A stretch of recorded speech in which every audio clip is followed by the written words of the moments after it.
Donald Trump ने जैसे ही भारत को टैरिफ की नई धमकी दी, वैसे ही हमारे यहां मोदी विरोधी चीखने चिल्लाने लगे। ये देखो ट्रंप ने नई धमकी दे दी, नई धमकी दे दी, अब मोदी क्या करेंगे। लेकिन पीएम मोदी तो अलग ही रोले में, वो ट्रंप की धमकी का कोई लोड नहीं ले रहे। पीएम मोदी की आज एनडीए की बैठक में पहुंचने की तस्वीरें वायरल हो रही हैं। पीएम मोदी एकदम कूल दिख रहे हैं, उनका जबरदस्त स्वागत हुआ, उनके चेहरे पर किसी तरह का कोई तनाव नहीं। उल्टे तनाव में वो लोग आ गए होंगे जो पीएम मोदी के खिलाफ नरेंद्र सरेंडर का माहौल बना रहे थे, मोदी की विदेश नीति को फेल बता रहे थे। उनको लगा था कि भाई ट्रंप कुछ बोल रहे हैं तो मोदी तनाव में होंगे। मोदी का तनाव में वो आदमी वहां अपना चिल्ला रहा, चिल्लाने दो। कल जब ट्रंप ने भारत को धमकी दी तो भारत ने भी 2 घंटे के अंदर ट्रंप को ऐसा तगड़ा जवाब दिया कि पूरा अमेरिका और यूरोप हिल गया। रूस से व्यापार करने पर भारत को धमकाने वाले ट्रंप को पीएम मोदी ने आईना दिखा दिया कि ये देख भाई, ये तेरी सच्चाई। मोदी सरकार की तरफ से अमेरिका को जो जवाब दिया गया, वैसे जवाब की उम्मीद शायद ट्रंप को नहीं रही होगी। क्योंकि आप देखिए कि भारत ने सिर्फ अमेरिका को जवाब ही नहीं दिया, बल्कि ट्रंप के डबल स्टैंडर्ड के धागे खोल के रख दिए। पीएम मोदी ने पूरी दुनिया में ट्रंप को इस बात पर एक्सपोज कर दिया कि अमेरिका को यूक्रेन में मरने वाले लोगों की कोई परवाह नहीं है, बल्कि ये सब तो ट्रंप अपनी पॉलिटिक्स की वजह से कर रहे हैं, अपने नोबेल पीस प्राइज के चक्कर में एकदम से कर रहे हैं। पीएम मोदी ने ट्रंप को साफ मैसेज भिजवा दिया कि दोस्ती अपनी जगह, देश हित अपनी जगह। भारत किससे दोस्ती करेगा, किससे नहीं करेगा, ये ट्रंप तय नहीं करेंगे। ट्रंप जितना विरोध कर लें, रूस से दोस्ती व्यापार जारी रहेगा। भारत किसी तरह की धमकी या दबाव में नहीं आएगा। भारत का तगड़ा जवाब सुनकर ट्रंप को शॉक लगा होगा, क्योंकि ट्रंप तो यही चाहते थे कि दुनिया का वर्ल्ड ऑर्डर उनके हिसाब से तय हो, वो जो कहें वही दूसरे देश करें। लेकिन पीएम मोदी ने ट्रंप के सारे प्लान पर पानी फेर दिया। पीएम मोदी अब खुद न्यू वर्ल्ड ऑर्डर क्रिएट करने की तरफ बढ़ रहे हैं। इस नए वर्ल्ड ऑर्डर में चीन भी अमेरिका को वैसे ही जवाब दे रहा है जैसे नरेंद्र मोदी का नया भारत दे रहा है। इस न्यू वर्ल्ड ऑर्डर में रूस भी अमेरिका को नए झटके दे रहा है। इस न्यू वर्ल्ड ऑर्डर में भारत, रूस और चीन मिलकर ट्रंप की क्लास लगा रहे हैं, ये दिख रहा है। भारत ने अमेरिका को क्या जवाब दिया है, ट्रंप की धमकी के बीच पुतिन ने अमेरिका को कैसे हिला दिया, पीएम मोदी ने एनएसए अजीत डोभाल को रूस क्यों भेज दिया है, क्या जयशंकर रूस जा रहे हैं, उसके पीछे भी कुछ कहानी है, कैसे चीन भी अमेरिका से भिड़ गया है, और कैसे पीएम मोदी ने वो कर दिया जिससे पूरी दुनिया के ठेकेदार बनने वाले अमेरिका और यूरोप एक्सपोज हो गए। आज इस चैप्टर में आपको विस्तार से बताऊंगा। भारत ने डोनाल्ड ट्रंप को, अमेरिका को क्या जवाब दिया वो बताऊं, उससे पहले देखिए कि ट्रंप की नई धमकी को कैसे इंडी गठबंधन ने तुरंत लपक लिया और मोदी सरकार पर फायर हो गए। जैसे अखिलेश यादव ने पूछा कि विदेश नीति क्या विदेश भाग गई, कांग्रेस ने कहा कि पीएम मोदी को जवाब देना चाहिए। सुनिए एक बार इन लोगों को, पहले फिर बताता हूं कि नरेंद्र मोदी ने क्या जवाब दिया। अमेरिका के राष्ट्रपति लगातार भारतीय जनता पार्टी की सरकार को और लगातार जो फैसले ले रही है अमेरिका, उससे हमारा व्यापार संकट में होगा। ये विदेश नीति कहाँ कहीं विदेश घूमने तो नहीं गई हमारी। दोस्त दोस्त न रहा, दोस्त दोस्त न रहा, ट्रंप यार हमें तेरा एतबार न रहा।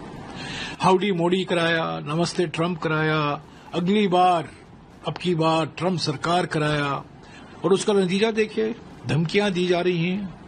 25% से ऊपर टैरिफ लगाया जा रहा है। हमें धमकी दी जा रही है कि रूस से आप तेल मत खरीदिए। ये दोस्ती बहुत कीमती निकली ना, प्रधानमंत्री को जवाब देना चाहिए। कांग्रेस पता नहीं क्यों हर बार गलत साइड में खड़ी होती है। वो कह रहे हैं कि अमेरिका धमकी दे रहा है।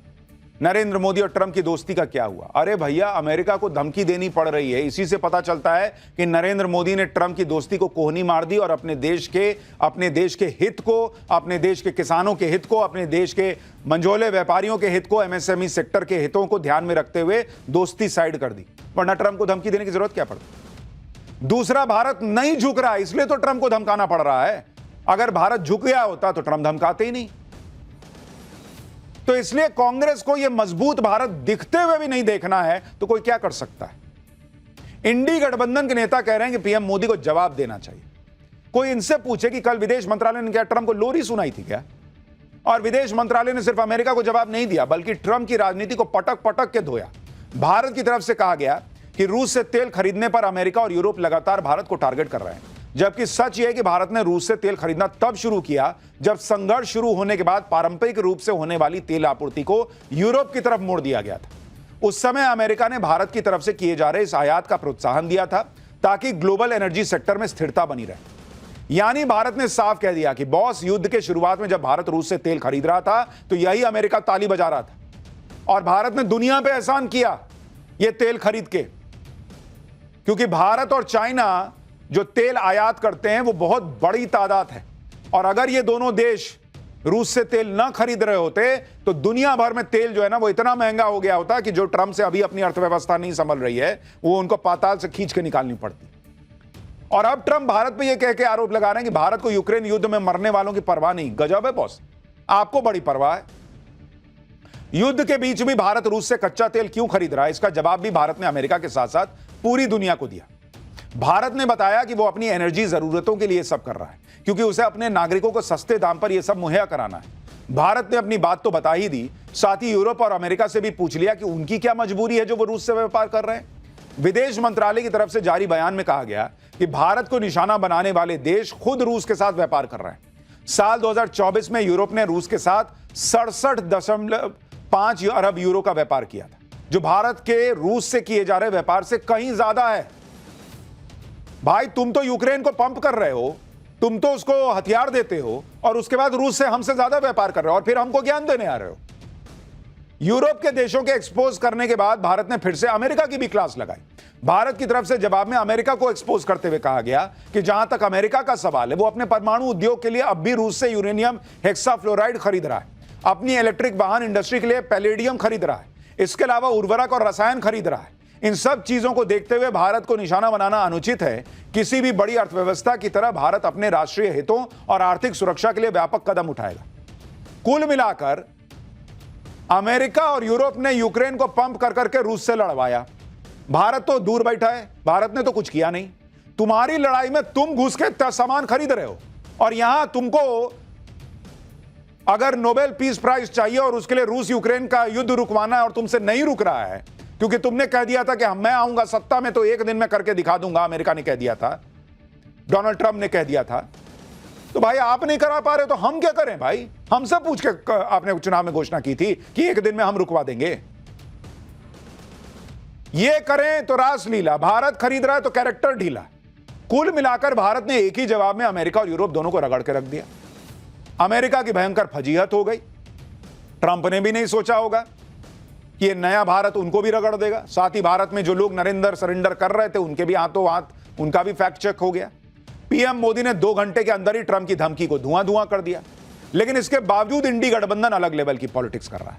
अब कांग्रेस सांसद इमरान मसूद ने कहा है कि ट्रंप को मोदी जवाब दें, सेक्रेटरी क्यों जवाब दे रहा है?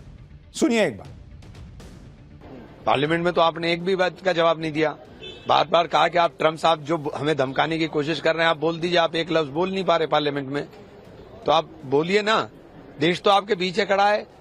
अमेरिका की धमकी के अंदर ही अमेरिका के दबाव में थोड़ा ही ना देश चलेगा। हमारी संप्रभुता के ऊपर सीधे सीधे हमला हो रहा है। क्या जवाब दिया? सेक्रेटरी जवाब देगा। प्रेसिडेंट ऑफ अमेरिका के जवाब सेक्रेटरी देगा। हमारे प्राइम मिनिस्टर को जवाब देना चाहिए और मजबूती से जवाब देना चाहिए। पूरा देश प्रधानमंत्री के साथ खड़ा है, आप दीजिए जवाब मजबूती के साथ। मुझे लग रहा है कि अब प्रधानमंत्री जी को सीधे डोनाल्ड ट्रंप से वार्तालाप उसी भाषा में करनी चाहिए जिस भाषा में डोनाल्ड ट्रंप कर रहे हैं, और ये मामला आज से नहीं है।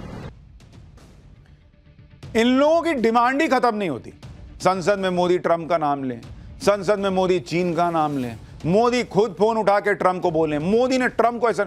सेक्रेटरी क्यों जवाब दे रहा? अरे भैया, डोनाल्ड ट्रंप बोल रहे हैं और हमारे यहां से सेक्रेटरी जवाब दे रहा है, तो डोनाल्ड ट्रंप की तो और बेइज्जती है कि भाई हम तुमको इस लायक अभी नहीं समझ रहे हैं कि हमारे प्रधानमंत्री आकर तुमको बोले। हमारे यहां का सेक्रेटरी काफी है तुमको निपटा देने के लिए, और इनको उसमें भी आग लगी हुई है। ये कौन से साइड में खड़ा होना चाहते हैं भाई? भारत ने अपने जवाब से अमेरिका की बड़ी फजीहत कर दी, लेकिन इंडी गठबंधन इसी पर अटका है कि मोदी जवाब क्यों नहीं दे रहे सीधे फोन उठा के ट्रंप को। भाई ये ट्रंप बोले तो समझ में आता है कि भाई मोदी मुझे फोन क्यों नहीं कर रहा है। इनको क्यों लग रहा है कि भाई नरेंद्र मोदी को फोन करना चाहिए, भारत के प्रधानमंत्री को डायरेक्ट फोन करना चाहिए।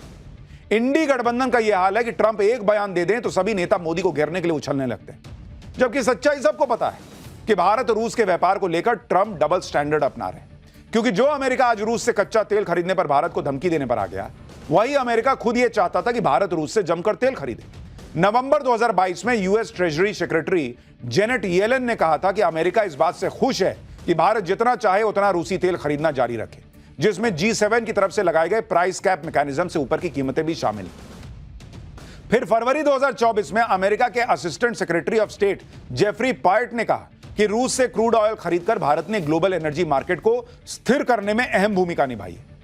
मई 2024 में भारत में अमेरिका के तत्कालीन राजदूत एरिक गार्सेटी ने दावा किया था कि भारत रूस से कच्चा तेल इसलिए खरीद रहा है क्योंकि अमेरिका ऐसा चाहता है ताकि ग्लोबल प्राइस ना बढ़े। गार्सेटी ने कहा कि इस वजह से ग्लोबल ऑयल प्राइस नहीं बढ़े। भारत ने यह करके दिखा दिया।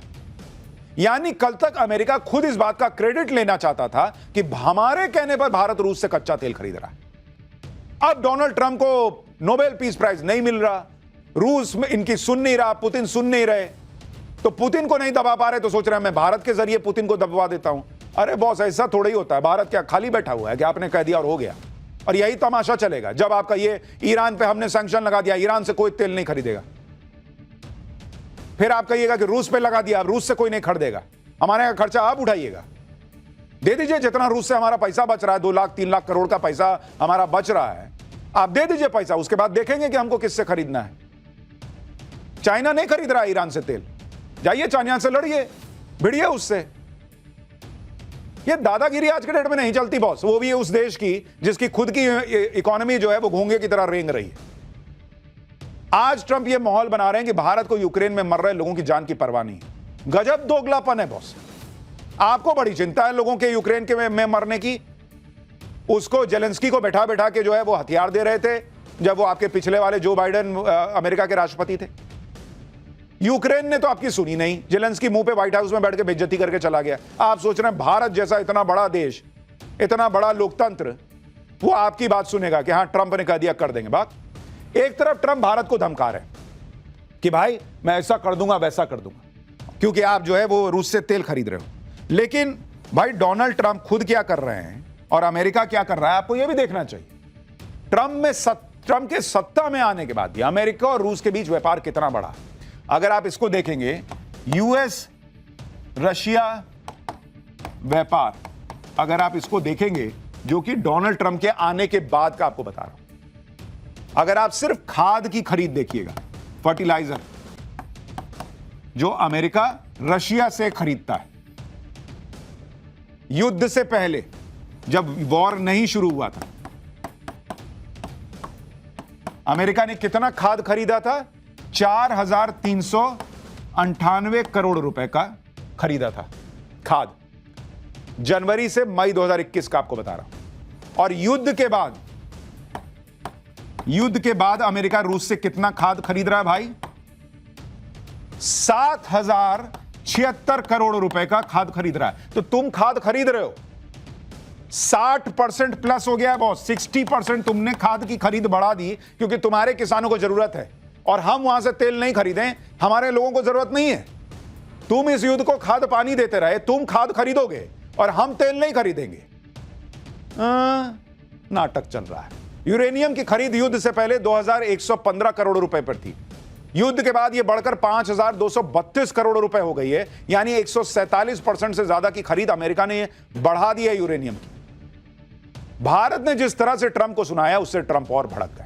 शायद ट्रंप को यह अंदाजा नहीं था कि भारत अमेरिका की बैंड बजा देगा। अब ट्रंप ने नई धमकी देते हुए कहा है कि अभी हम भारत पर 25% टैरिफ लगाने की सोच रहे थे, लेकिन मुझे लगता है कि मैं अगले 24 घंटे में टैरिफ को काफी ज्यादा बढ़ा दूंगा क्योंकि भारत रूस से तेल खरीद रहा है। भारत वॉर मशीन को फ्यूलिंग कर रहा है। यानी ट्रंप ने खुद मान लिया कि भारत उसकी धमकी का कोई लोड नहीं ले रहा। खुद मान रहे हैं कि भारत ने रूस से तेल खरीदना नहीं रोका है। कह रहे हम और देते रहो भाई, धमकी से तो होता है। चाइना खरीद रहा है, उसको धमकाने पर आ गए, भारत को धमकाने पर आ गए। जबकि 2 दिन पहले ट्रंप कह रहे थे कि उन्होंने ऐसा सुना है कि भारत अब रूस से तेल नहीं खरीद रहा, जबकि हमने कल ही आपको बताया था कि भारत किसी दबाव में नहीं आने वाला।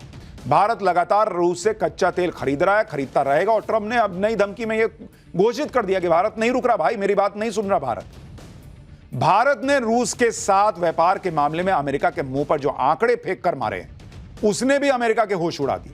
उधर विदेश मंत्री एस जयशंकर ने भी इशारों में अमेरिका को मैसेज दे दिया कि दुनिया दादागिरी से नहीं चलेगी। नई दिल्ली में क्षेत्रीय संगठन बिम्स्टेक से जुड़े एक सम्मेलन में विदेश मंत्री एस जयशंकर ने दूसरे देशों के सदस्यों के सामने कहा कि हम ऐसा वर्ल्ड ऑर्डर चाहते हैं जिसमें सबका प्रतिनिधित्व हो, जो निष्पक्ष हो, ना कि ऐसा वर्ल्ड ऑर्डर जो कुछ लोगों के प्रभुत्व पर चलता हो। सुनिए विदेश मंत्री ने इशारों में डोनाल्ड ट्रंप को क्या मैसेज दे दिया है। Our collective desire is to see a fair and representative global order, not one dominated by a few. That quest is often articulated as political or economic rebalance. यानी भले ही Trump चिढ़ते रहें, धमकियां देते रहें, लेकिन भारत बेफिक्र है। ना रूस से कच्चे तेल की खरीद रुकेगी, ना दोस्ती। ट्रंप की धमकी के बीच कई मीडिया रिपोर्ट से यह दावा है कि एनएसए अजीत डोभाल रूस जाने वाले हैं। इसके अलावा यह भी दावा है कि इसी महीने विदेश मंत्री एस जयशंकर भी रूस जाने वाले हैं। इस विजिट का मकसद रूस से एनर्जी और डिफेंस साझेदारी को बढ़ाना है। खबर तो यह भी है कि भारत कच्चे तेल को लेकर रूस से ज्यादा डिस्काउंट लेने पर भी बात कर सकता है। यानी नरेंद्र मोदी देश हित में, आप सोचिए कि अगर रूस से दोस्ती निभा रहे हैं तो भाई ठीक है, अच्छी बात है, भिड़ के हम तुमसे, डोनाल्ड ट्रंप से भिड़ के अगर दोस्ती निभा रहे हैं तो तुम भी थोड़ी और निभाओ, थोड़ा और सस्ता तेल दो। यानी यहां भी भारत का हित। ये खबरें ट्रंप के जख्मों पर नमक छिड़कने जैसी।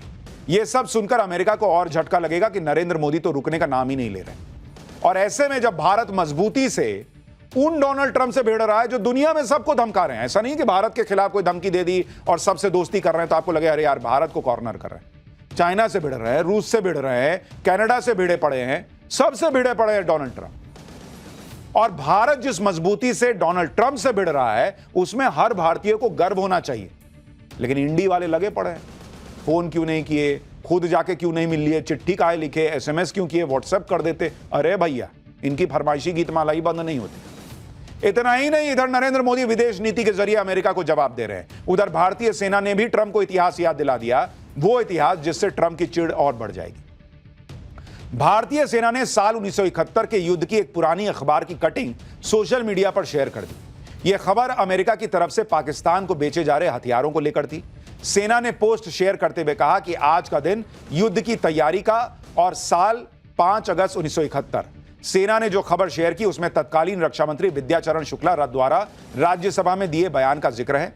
तत्कालीन रक्षा मंत्री ने बताया था कि कैसे 1971 के युद्ध की तैयारी के लिए दशकों से अमेरिका पाकिस्तान को सस्ते दाम पर हथियार बेच रहा है। उन्होंने संसद में बताया था कि अमेरिका और चीन दोनों पाकिस्तान को कौड़ियों के दाम पर हथियार दे रहे थे। तो जो लोग आज ये कहते हैं कि मोदी ने पाकिस्तान और चीन को एक कर दिया, याद है ना, संसद में एक भाई साहब कह रहे थे कि एक कर दिया चीन और पाकिस्तान को। खुद उस वक्त के रक्षा मंत्री 1971 में संसद में खड़े होकर कह रहे हैं कि चीन और अमेरिका पाकिस्तान को कौड़ियों के दाम पे हथियार सप्लाई करता रहा।